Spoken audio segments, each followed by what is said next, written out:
All right, so what we got is a 2005 Ski Doo Rev, or in this case it's GSX. What we're going to do is change out the your standard Ski Doo hood hold down straps, and I'm going to show you what I found is the best easy way. This is going to be for the bottom. I mean, the top ones are super easy to change. You're just taking off your this here, and you would take this off, and I'm not going to worry about that because that's pretty simple. What I'm worried about showing you is how to take this one here off, because this one's the pain.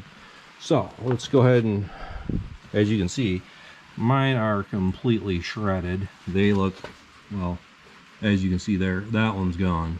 So we're gonna throw that away because, you know, that's great. I've got all 4 of them. I already did this one over on this side, and that worked really nice. What I'm gonna do is show you how I did it, and if anybody has any questions, feel free to ask. So what we got here is your strap is held on with a rivet through there. Now obviously I'm already taking off my skid. I've already taken off my skid, and I changed the Hyfax on it already because they were shot. So while I've got that off, and I'm gonna do the straps. So everybody's like, you gotta go and drill out your pin for your rivet, and I'm not putting a drill in there and ovaling out that hole. It's just not gonna happen. So what I'm gonna do is show you the easy way. So let me mount the GoPro in a location that can see it while yet allow me to do my thing. I think that'll do it. So I'm gonna do is take a good old trusty box cutter and go right in there, and I'm gonna cut that strap and pull it right out. So that strap is now completely removed, and as you can see now,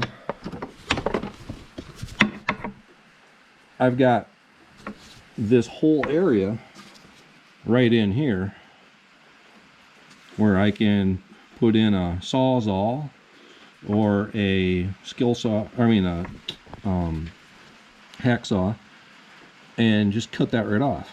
So let me go grab my hacksaw, and what I would recommend is a pair of channel locks or something of that nature. And I got a little handheld hacksaw that I used. I have a sawzall, but I can't change the blade because apparently Harbor Freight skill saws or sawzalls are kind of crappy. It's jammed. So hook that to like so, and saw it off with my hand upside down holding the camera.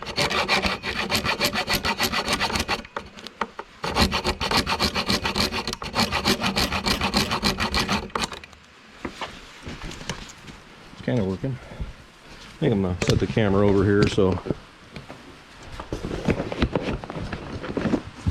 I'll see if I can find a good spot here. There we go. Great, I'm not left-handed.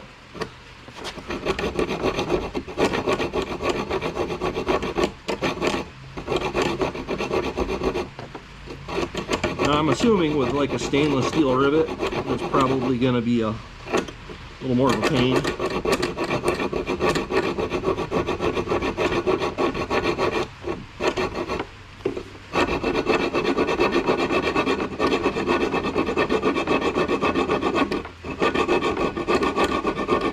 Still gonna get through it.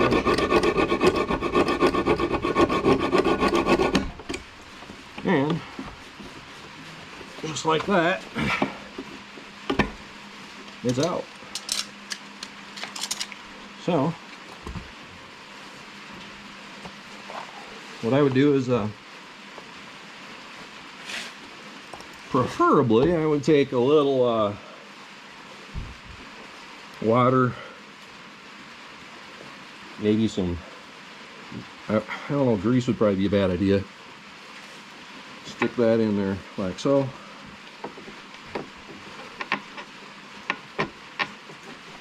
And get it started.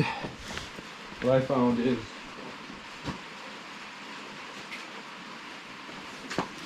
an extension and the hammer pushed right into the,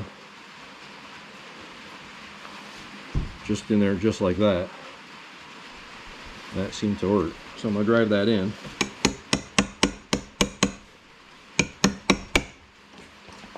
Just like so. And you don't need to polish or all.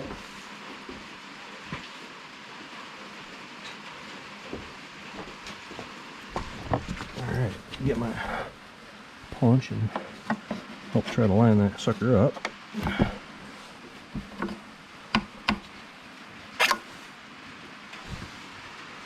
Pretty close. And try to make a whole bunch of quick movements here so the camera looks all over the place. I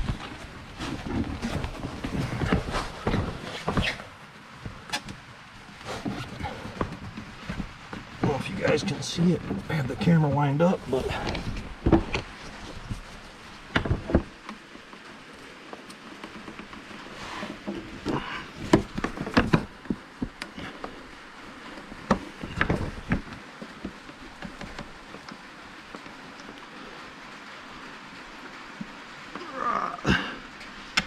there we are. And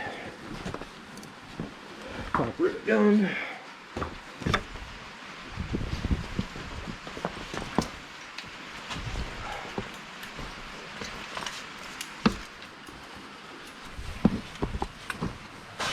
Back on the inside here.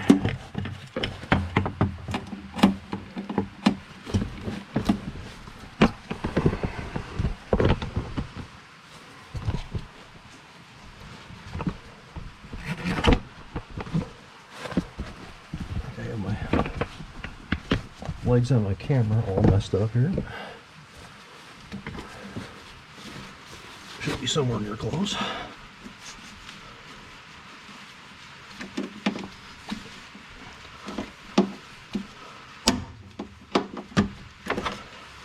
And just like that, it's done. And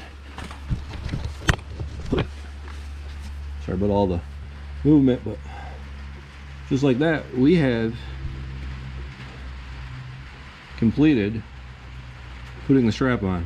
Took like 5 minutes, and that's with me fighting with the camera. So hopefully you guys find this helpful. If you'd like to see more videos in the future, I'll try to do more. And this is a Ski Doo REV, or a Ski Doo 2005 GSX SDI 600. So hopefully this helps out somebody, because I mean, you know, people talking about drilling that out and having to put a bolt through it. If you got the track off, it's super simple. And you don't have to use any of the big, you don't have to use a big washer like the ones I'm using here. I bought those for the upper, because I have a feeling those upper ones are going to require the big flat, big washer.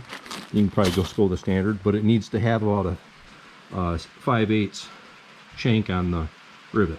So that's it. Thank you.